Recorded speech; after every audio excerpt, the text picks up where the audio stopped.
যে অবৈধভাৱে tribal belt and ব্লকত কোনো অবৈধ বেদখলকাৰী ইয়াতে থাকিব নোৱাৰিব। এইটো আমাৰ শেষ সকিয়নি। গভৰ্ণমেণ্টে তাক উচ্ছেদ কৰক আৰু যিবোৰ অঞ্চলত আছে, এইটো জোনাইতে হওক, সেইটো আমাৰ চিচিটঙা ট্ৰাইবেল বেল্ট এণ্ড ব্লকেই হওক, সেইটো সুবনশ্ৰী ট্ৰাইবেল বেল্ট এণ্ড ব্লকেই হওক, সি পাবৈ ট্ৰাইবেল বেল্ট এণ্ড ব্লকেই হওক, ই সকলো অঞ্চলৰ পৰা মিচিং অধ্যুষিত অঞ্চলৰ পৰা অবৈধ বাংলাদেশী অনুপ্ৰৱেশকাৰীক উচ্ছেদ কৰিবই লাগিব গভৰ্ণমেণ্ট।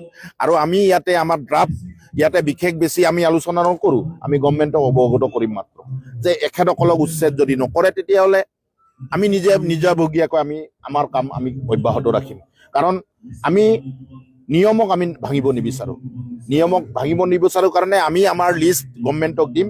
গভৰ্ণমেণ্টে যদি উচ্ছেদ নকৰে তেতিয়াহ'লে তাৰ ব্যৱস্থা কিন্তু টিএমপিকে নিজাববীয়াকৈ লোৱা আমি সিদ্ধান্ত গ্ৰহণ কৰিম। আমি অবৈধ বাংলাদেশী বিৰোধী, আমি টিএমপিকে সদায় কৈ আছোঁ অবৈধভাৱে আমাৰ অঞ্চল কোনো মানুহে দখল কৰিব, এইটো ট্ৰাইবেল বেল্ট এণ্ড ব্লকটোতো দখল কৰিব নোৱাৰি। আমি আপোনালোকক অলপ আগতে জনাইছোঁ যে আমাৰ অঞ্চল যিটো অঞ্চলত আজিৰ দিনত অসমৰ সকলোতকৈ যদি ভূমি যদি সংৰক্ষিত কৰি ৰাখিছোঁ, মিচিং মানুহে ৰাখিছোঁ।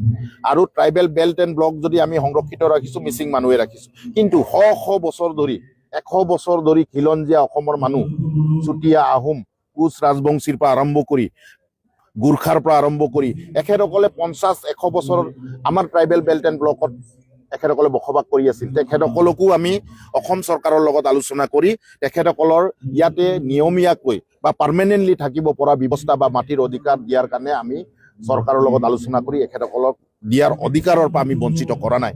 তো আমি আজি ক'ব বিচাৰোঁ যে অবৈধভাৱে ট্ৰাইবেল বেল্ট এণ্ড ব্লকত কোনো অবৈধ বেদখলকাৰী ইয়াতে থাকিব নোৱাৰিব।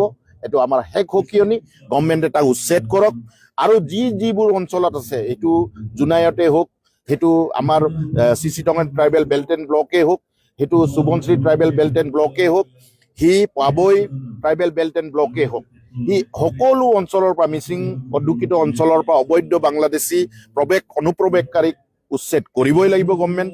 আৰু আমি ইয়াতে আমাৰ ড্ৰাফ্ট ইয়াতে বিশেষ বেছি আমি আলোচনা নকৰোঁ, আমি গভৰ্ণমেণ্টক অৱগত কৰিম মাত্ৰ যে এখেতসকলক উচ্ছেদ যদি নকৰে তেতিয়াহ'লে আমি নিজাববীয়াকৈ আমি আমাৰ কাম আমি অব্যাহত ৰাখিম। কাৰণ আমি নিয়মক আমি ভাঙিব নিবিচাৰোঁ কাৰণে আমি আমাৰ লিষ্ট গভৰ্ণমেণ্টক দিম।